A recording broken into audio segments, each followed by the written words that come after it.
इथं चाललंय माझं काम आणि पाठीमागं नवरोबाचं तेवढीच बघण्यासारखी मान करून बघायचं चाललंय.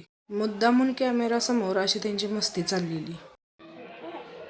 आज सकाळपासूनच भरपूर गडबड चालू होती आणि ह्या गडबडीचं कारण आहे हे. नाही हो, तसं काही नाही, मी पण मजाकच केला. आज गडबड यासाठी होती कारण मला आज काढायचं होतं किचन. मग सकाळीच करायची होती नाश्त्याला इडली. टाइमपास म्हणून हे माझं थोडंफार हे असं काहीतरी चाललेलं. एकदा पातेलं गोल फिरवलं की ते बराच वेळ असं फिरत होतं. पीठ असं छानपैकी फर्मेंट झालेलं. घेतली इडली करायला. मग आज काय माझ्याकडे नारळ नव्हता, त्याच्यामुळे मग मी करायला घेतलेली टोमॅटोची चटणी. टोमॅटोची चटणी पण छान लागते.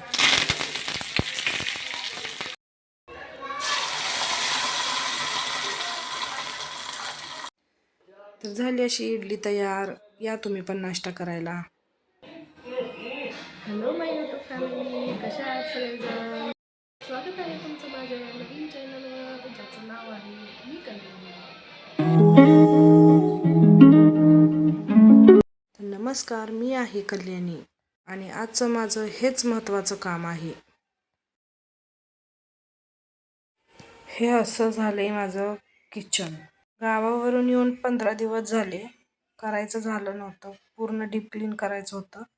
मग म्हटलं आज काढूया, आज संडे आहे. संडे स्पेशल काय करायचं, तर मी हे काढून बसली, सगळा पसारा. गॅससमोरच्या कपाटावरचं सगळं सामान काढून घेतलं. एक तिथलं सामान काढून दुसरीकडे ठेवलं. बाहेर TV चालू आहे. आता मी चढले किचन कट्ट्यावर. असं म्हणतात की किचन कट्ट्यावर कधी चढू नये, पण आता माझ्याजवळ काय ऑप्शन नव्हता. माझ्याकडे काही मोठा स्टूल वगैरे नाही आहे, त्याच्यामुळं मला त्याच्याशिवाय काही ऑप्शनच नव्हता. धूळ झालेली भरपूर आणि वरचं लॅपटॉपवरचं पण झाडून घ्यायचं होतं. गावाकडे गेल्यामुळं परत येईपर्यंत भरपूर अशी धूळ झालेली. किचनच्या टाईल्सवर संपूर्ण असं तेलाचं वगैरे थर बसलेला. त्याच्यामुळं माझ्याकडे काय असं मोठा स्टूल वगैरे नाही आहे, त्याच्यामुळं मला कट्ट्यावर उभा राहूनच झाडण्याशिवाय दुसरा काय पर्याय नव्हता. आता परत आणि खाली उतरावं लागेल म्हणून मी सार्थकला सांगितलं मला झाडू द्यायला. सुट्टीमध्ये मस्तपैकी माहेरी आराम करून आल्यानंतर ज्या वेळेस आपण आपल्या घरी येतो त्यावेळेस एक झाडू, एक असं कापड हातात घेऊन तयारच असावं की नाही. कोण कोण सहमत आहे माझ्या या मताशी? असं वाटतं सुट्टीसाठी जावं का नको. तसं तर आमच्या घरात किचनमध्ये आहे ना, कुठेही खिडकी नाही अजिबात. त्याच्यामुळं बाहेरची हवा येत नाही आणि गरम तर भरपूर होतंय.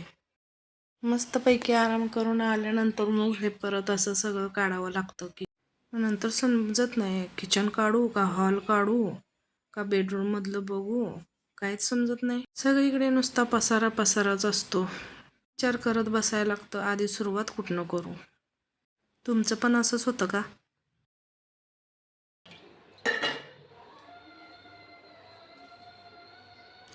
झाला तर किचन कट्टा पण पुसून झाला.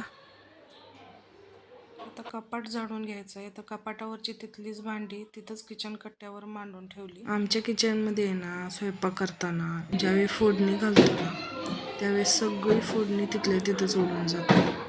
म्हणजे कसं त्याच्यामुळे भरपूर तेलकट होतं ते भरपूर तेलकटपणा होतो. म्हणजे भांडी, कपाटावर ठेवलेले डबे, तिथली टाईल्स वगैरे, म्हणजे भरपूर जास्त प्रमाणात तेलकट होतं.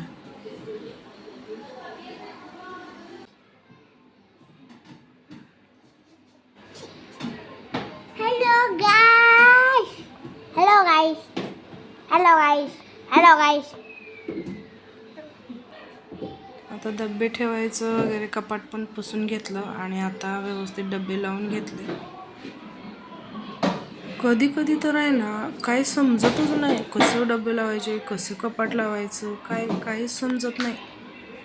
संपूर्ण किचन आमचं आहे नाही पॅक आहे, त्याच्यामुळं हवा जायला जागा नाही, सगळंच घाण होतंय.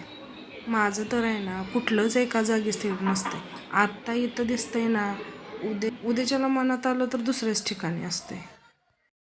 आणि आता फक्त ट्रॉलीज ओल्या कपड्यानं पुसून घेते फक्त. ते काही सगळं काढलं नाही, थोडं थोडं अगोदर काढून झालेलं, त्याच्यामुळं नाही काढलं आता. आणि आता हे असं लावून घेतलेलं आहे, काय सांगता येत नाही. आणि परत 2 दिवसांनी हे इथं नको ते तिथं नको असं वाटलं तर पुन्हा हिची जागा चेंज होतच असते सारखी.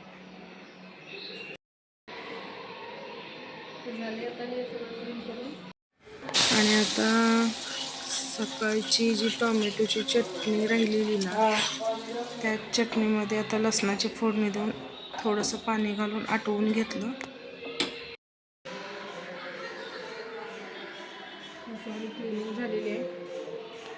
इकडं भात शिजवला आहे आणि सकाळची टोमॅटोची जी भाजी होती, टोमॅटोची चटणी, भाजीमध्ये टोमॅटोची जी चटणी होती. तर असा होता माझा आजचा दुपारपर्यंतचा दिवस. आणि आता वाजले 5:30. मोबाईल बघायचं, लवकर लवकर कामं आवरायचं. ह्या आहेत आंटी, सोबतच वॉकला जातो. कसा वाटला तुम्हाला माझा आजचा ब्लॉग?